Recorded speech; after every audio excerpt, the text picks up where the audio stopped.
Hello friends, welcome to kethana.vlogs. இன்னைக்கு நம்ம கிச்சன்ல ஒரு சூப்பரான ஸ்நாக் ரெசிபி தான் பார்க்க போறோம். இந்த ஸ்நாக் குழந்தைங்களுக்கு ரொம்ப ரொம்ப பிடிச்ச ஒரு ஸ்நாக். ஏன்னா நம்ம இதுல சீஸ் ஆட் பண்ணிருக்கோம். சீஸ்னா குழந்தைங்களுக்கு ரொம்ப ரொம்ப பிடிக்கும். என்ன ஸ்நாக்னு யோசிக்கிறீங்களா? Potato cheese balls. இந்த சீஸ் பால்ஸ் அவுட்டர் லேயர் கிறிஸ்பியா, இன்னர் லேயர் சாஃப்டா சீஸியா இருக்குங்க. இது எப்படி செய்யறதுன்னு பார்க்கலாம். அதுக்கு முன்னாடி இது செய்யறதுக்கு என்னென்ன இன்கிரிடியன்ஸ் தேவைன்னு பார்க்கலாம் வாங்க. உருளைக்கிழங்கு, சீஸ், பிரெட் கிரம்ஸ், எண்ணெய், மைதா மாவு, காஷ்மீரி மிளகாய் தூள், சாட் மசாலா, ஒரிகானோ, மிளகுத்தூள், உப்பு. இதுதான் இது செய்ய தேவையான பொருள். உருளைக்கிழங்கு தோல் சீவி இந்த மாதிரி தண்ணியில உப்பு போட்டு வச்சிடுங்க. அப்பதான் உருளைக்கிழங்கு இந்த மாதிரி ஃப்ரெஷ்ஷாவே இருக்கும். இப்போ ஒரு குக்கர்ல நம்ம தோல் சீவி வச்ச உருளைக்கிழங்கு டிரான்ஸ்ஃபர் பண்ணிக்கலாம். நான் 1 kg உருளைக்கிழங்கு எடுத்திருக்கேன். இது முழுகிற அளவுக்கு தண்ணி ஊத்துறேன். இந்த பெரிய கிளாஸ்ல 2 கிளாஸ் அளவுக்கு தண்ணி பிடிச்சதுங்க.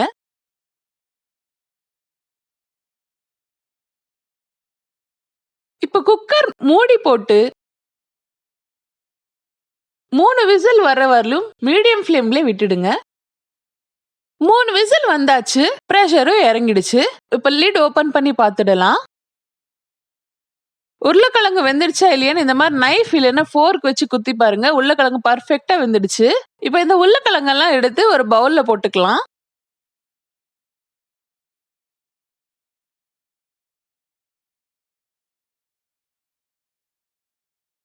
இப்ப ஃபர்ஸ்ட் நம்ம சீஸ் எல்லாமே கியூப்ஸா கட் பண்ணிக்கலாம்.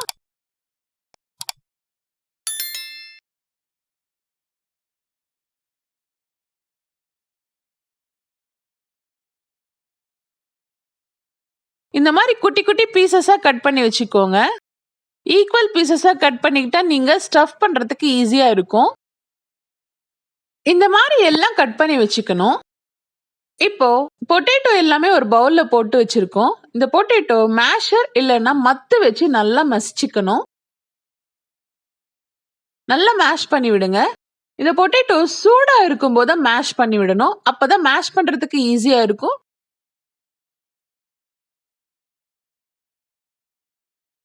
இது நல்லா மேஷ் பண்ணியாச்சு. இப்போ இதுல உப்பு தேவையான அளவு போட்டுக்கலாம். காஷ்மீரி மிளகாய் தூள் 1 டேபிள் ஸ்பூன் போட்டுக்கோங்க. மிளகுத்தூள் 1 டீஸ்பூன் போட்டுக்கோங்க. சாட் மசாலா 1 டீஸ்பூன்.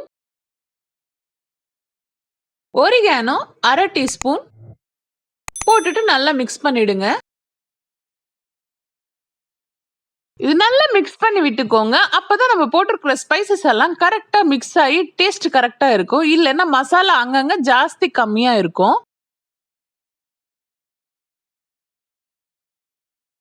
இப்ப இதுல 4 டேபிள் ஸ்பூன் மைதா மாவு போட்டுக்கோங்க. மைதா மாவு போட்டு நல்லா கலந்து விட்டுடுங்க. இதுல மைதா மாவு ஏன் போடுறோம்னா நம்ம உருண்டை பிடிக்கிறதுக்கு ஈஸியா இருக்கும். அதனாலதான் மைதா மாவு போடுறோம். இதை ஒரு சைடுல எடுத்து வச்சுக்கலாம். இப்போ ஒரு பவுல்ல 2 டேபிள் ஸ்பூன் மைதா மாவு எடுத்து வச்சிருக்கோம். அதுல கொஞ்சம் கொஞ்சமா தண்ணி ஊத்தி நல்லா கலந்து விட்டுக்கோங்க.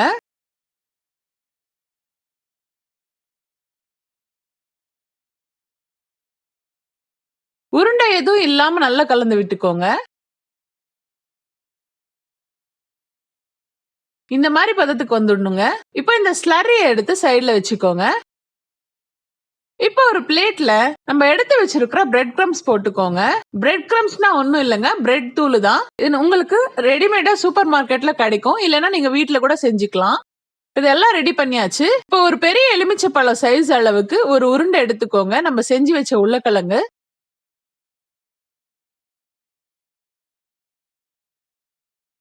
உருட்டி லைட்டா பிரஸ் பண்ணி இதுல சீஸ் கியூப் ஒன்னு எடுத்து நடுவுல வச்சுக்கோங்க. எடுத்து நல்லா உருண்டை பிடிச்சிடுங்க. அந்த சீஸ் உள்ள போயிடணும். அது மாதிரி உள்ள கொஞ்சம் கொஞ்சம் அழுத்தி அழுத்தி நல்லா உருண்டை பிடிச்சிடுங்க. நல்லா உருட்டிக்கோங்க. சீஸ் வெளியில தெரியக்கூடாது. சீஸ் வெளியில தெரிஞ்சா நம்ம வறுக்கும் போது சீஸ் எல்லாம் வெளியில வந்துடும். இப்ப இந்த கரைச்சி வச்ச மைதா மாவுல இந்த உருண்டைய போட்டு நல்லா உருட்டிக்கோங்க. இப்போ பிரெட் கிரம்ஸ்ல நல்லா உருட்டிக்கோங்க. அப்பதான் நம்ம பிரெட் கிரம்ஸ் போடுறதால இது நல்லா கிறிஸ்பியா இருக்கும். இந்த பால் நல்லா ரவுண்ட் பண்ணி சைடுல வச்சுக்கோங்க. இதே மாதிரி எல்லா சீஸ் பால்ஸும் பண்ணிக்கோங்க. இதே மாதிரி சீஸ் உள்ள வச்சு நல்லா ரவுண்டா உருட்டிட்டு மைதா மாவு ஸ்லரியில போட்டு டிப் பண்ணி ரோல் பண்ணி பிரெட் கிரம்ஸ்ல போட்டு ரோல் பண்ணிக்கோங்க. போட்டுட்டு நல்லா உருண்டை பிடிச்சி எடுத்து பிளேட்ல வச்சுக்கோங்க. இதே மாதிரி எல்லா சீஸ் பால்ஸும் பண்ணி வச்சுக்கோங்க. இது பண்ணிட்டு ஃப்ரீசர்ல ஒரு அரை மணி நேரம் அப்படியே வச்சிடுங்க. இதனால இந்த சீஸ் பால்ஸ் எல்லாம் டைட் ஆகும். ஃப்ரை பண்றதுக்கு ஈஸியா இருக்கும். ஆயில்ல போட்ட உடனே உடையாது. ஸ்டவ் மேல ஒரு கடாய் வச்சுக்கோங்க. அதுல டீப் ஃப்ரைக்கு தேவையான அளவு எண்ணெய் ஊத்திக்கோங்க. எண்ணெய் கொஞ்சம் சூடானதும் நம்ம ஃப்ரீசர்ல வச்சிருக்கிற சீஸ் பால்ஸ் எடுத்து ஒன்னொன்னா போட்டுக்கோங்க. சீஸ் பால்ஸ் ஃப்ரீசர்ல இருந்து எடுத்து அப்படியே போட்டுக்கலாம். அது எடுத்து வெளியில வைக்கணும்ன்ற அவசியம் இல்ல. நிறைய சீஸ் பால்ஸ் ஒரே வாட்டி போடாதீங்க. கொஞ்சம் கொஞ்சமா எடுத்து போட்டுட்டு மெதுவா ஃப்ரை பண்ணிக்கோங்க.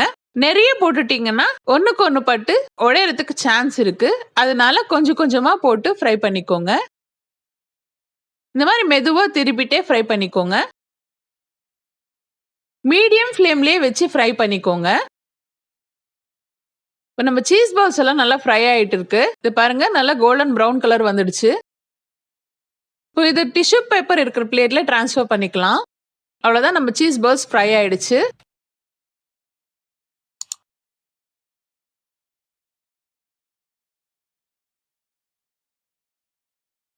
குழந்தைங்க எல்லாருக்குமே ரொம்ப ரொம்ப பிடிச்ச பொட்டேட்டோ சீஸ் பால்ஸ் ரெடி. இது மறக்காம உங்க குழந்தைங்களுக்கு செஞ்சு வைங்க. லாக்டவுன்ல குழந்தைங்க எல்லாருமே வீட்ல இருக்காங்க. இது நீங்க செஞ்சு வச்சீங்கன்னா குழந்தைங்க கண்டிப்பா ரசிச்சு சாப்பிடுவாங்க. இது வெளியில கிறிஸ்பியா உள்ள சாஃப்டா சீஸியா இருக்கிறதால ரொம்ப ரொம்ப விரும்பி சாப்பிடுவாங்க. மறக்காம நீங்க ட்ரை பண்ணி எப்படி வந்ததுன்னு கமெண்ட்ல சொல்லுங்க. அப்படியே நம்ம சேனலை சப்ஸ்கிரைப் பண்ணாம இருக்கிறவங்க மறக்காம சப்ஸ்கிரைப் பண்ணி பக்கத்துல இருக்கிற பெல் பட்டனையும் பிரஸ் பண்ணிக்கோங்க. தேங்க்ஸ் ஃபார் வாட்சிங். மறக்காம என் சேனலுக்கு சப்ஸ்கிரைப் பண்ணுங்க.